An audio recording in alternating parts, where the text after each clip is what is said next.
afaan Oromooti hiikees hin barsiisu. Kun qophii keenya xumurree jirra. Kanaafiyyuu hordofaa barumsa asitti darbu hundumayyuu hordofaa like, share, subscribe gochuu hin dagatina. Maqaan koo Dirribaadha. Kanaafiyyuu itti fufnee hin barannaa. Hiriyoota keessaniif share godhaa. Hiriyoota keessaniif dabarsaa. Keessumaa hiriyoonni elementary akkasumas iskuulii baratan barumsi kun isin fayyada waan ta'eef kanaafiyyuu like, share gochuu hin dagatina. Waliif qoodaa. Hiriyoota keessaniif qoodaa. Barattoonni sadarkaa gadii hanga iskuulii jirtan hundumti keessaniif barumsa kana akka hordoftan. Kanaafiyyuu directly we are going to our today topics about the parts speech. There are 8 parts of speech in English grammar. Afaan Ingiliffaa keessatti part of speech kutaalee dubbii warri jedhaman meeqatu jiru? 8tu jiru. Kanaaf kutaalee dubbii parts of speech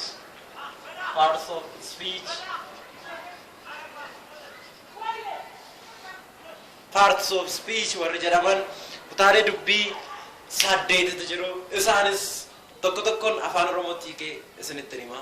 Kanaafiyyuu isinis hordofaa like, share gochuu hin dagatina, subscribe gochuu hin dagatina.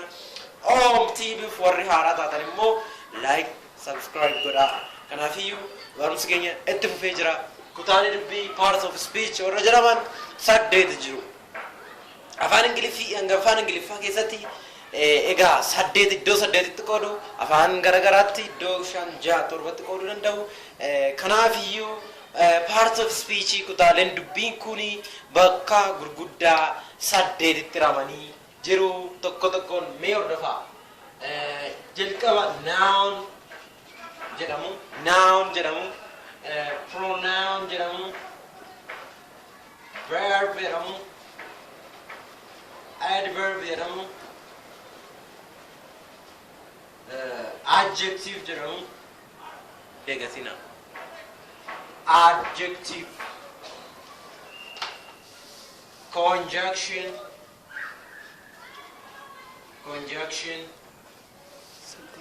interjection,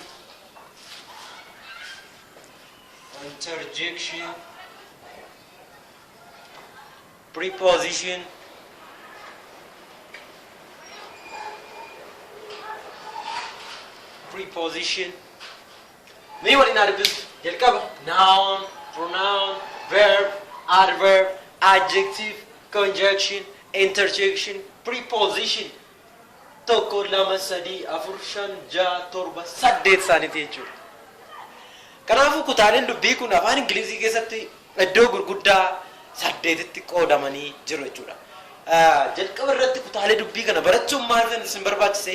Barattoonni especially kutaa 7, kutaa 8 irra jirtan part of speech kana yookiin kutaalee dubbii kana adda qoodanii yoo hin baranne, yoo hin beekne teessota wantoota garagaraa barumsa salphoo kanneen giraamerii kana sirriitti hiiktanii barachuun adda isinii bahuu waan hin dandeenyeef kanaafi jalqaba irratti kan isin ilaaluu qabdan yookiin immoo beekuu qabdan kutaalee dubbii kana 8taniidha jechuudha. Mee afaan Oromoffaatiin maal jechuudha?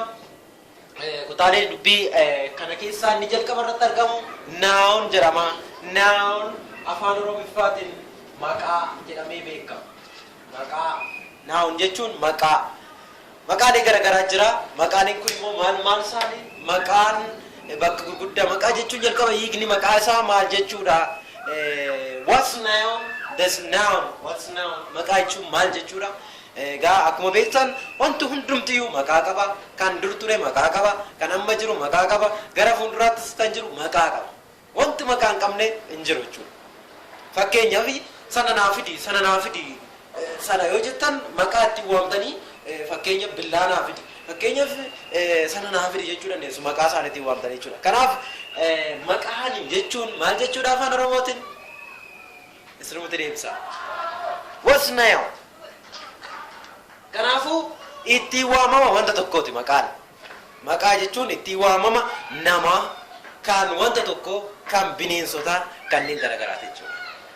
Lammaffaa irratti kan jiru pronoun jedhama. Pronoun jechuun immoo bakka maqaa jechuudha.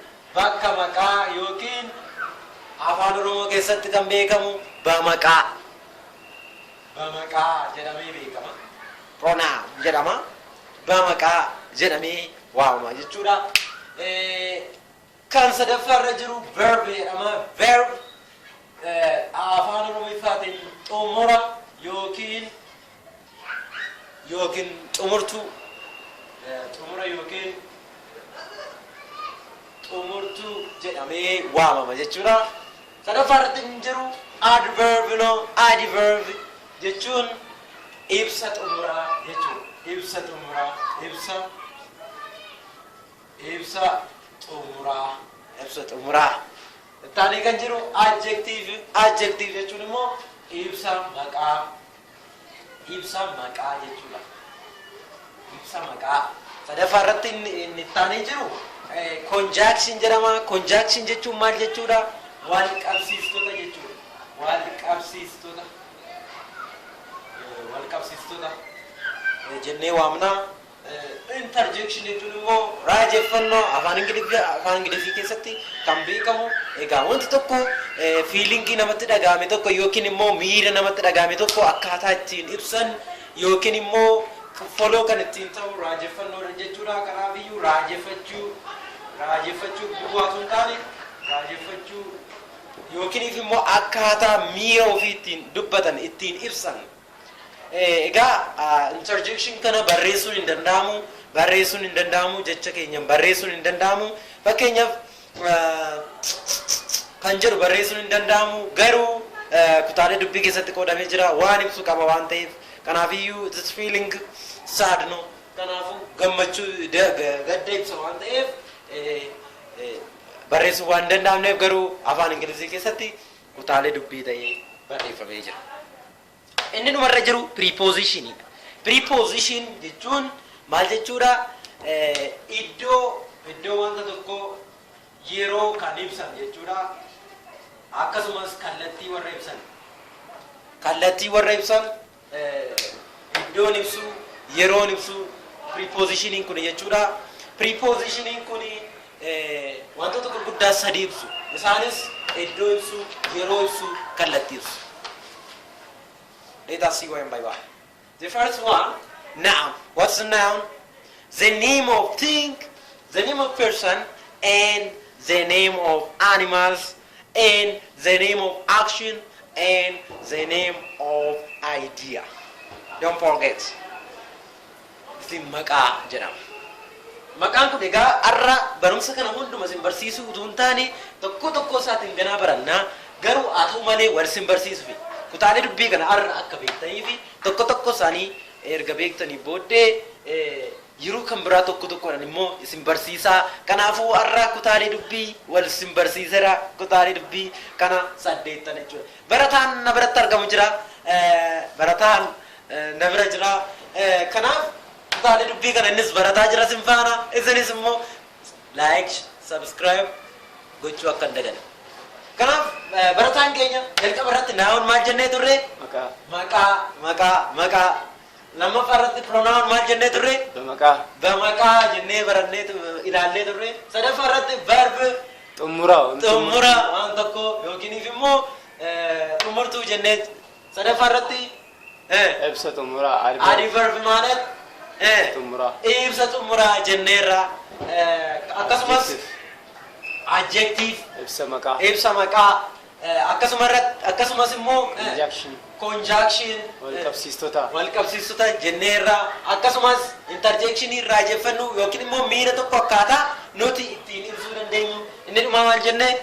Preposition maal jennee turre? Iddoo yeroo yookiin kallattii warra ibsan jenneerra. Thank you very much. Thank you for watching and like, subscribe, share our own. Keessumaa immoo barattoonni sadarkaa elementaariidhaan maaskuulii jirtan barumsi kun tokko isaan waan isin fayyaduuf kanaafiyyuu hordofaa isiniin jenna. Viidiyoo kana warra ilaaltan karaa yuutuubii, oomtuubii akkasumas karaa fuula feesbuukii keenyan hordofuu hin dagatinaa isiniin jenna. Kanaaf